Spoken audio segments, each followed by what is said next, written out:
जय हिंद बच्चों। 2 अंक पक्के हैं बोर्ड पेपर में। जी हाँ, इस क्लास अगर आप पूरा करते हैं तो आपके 2 नंबर पक्के हैं। तो आपसे पूछता है विकृत गंधिता।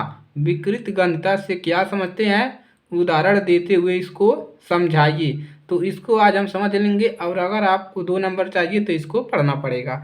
बहुत ही आसान है, एकदम इजी है। चलिए इसका परिभाषा देखते हैं। चलिए, तो जब वसा और तेल, वसा और क्या होता है, तेल है, जो आप लोग खाते हैं, हम लोग खाते हैं, तथा उसमें उसमें बनाए गए उसमें बनाए गए खाद्य पदार्थ वायु की ऑक्सीजन से क्रिया करके ऑक्सीकृत ऑक्सीकृत हो जाता है, तो उसमें एक विशेष विशेष गंध आने लगती है। उसमें से क्या होती है, एक विशेष प्रकार की गंध आने लगती है तथा उनका स्वाद खराब हो जाता है। इस प्रक्रिया को विकृत गंधिता कहते हैं।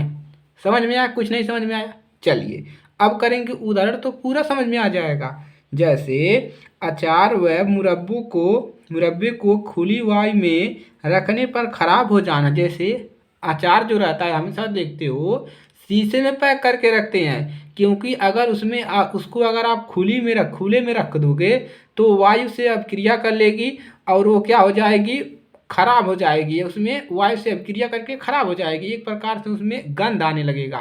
तो यही होता है आपका विकृत गंधिता, कि जब वसा और तेल तथा उसमें बनाए गए खाद्य पदार्थ को वायु की ऑक्सीजन में अभिक्रिया करके ऑक्सीकृत हो जाती है, तो उसमें एक प्रकार का गंध आने लगता है और उनका स्वाद भी खराब हो जाता है, और इसी को विकृत गंधिता कहते हैं। और इसका ये उदाहरण है कि अचार व मुरब्बे को खुली वायु में रखने पर खराब हो जाना। तो आप लोग परिभाषा लिख देंगे और उदाहरण आपको पूरे 2 नंबर मिलेंगे, एक भी नंबर आपका नहीं कटेगा। तो ये है आपका विकृत गंधिता का उदाहरण, इसको तैयार कर लीजिएगा। और अगर आप इस चैनल पर नए हैं तो चैनल को सब्सक्राइब कर लीजिए और अपने दोस्तों के पास शेयर कर दीजिए। तो चलिए मिलेंगे अगली क्लास में, और ये आपका चैप्टर भी समाप्त हो गया।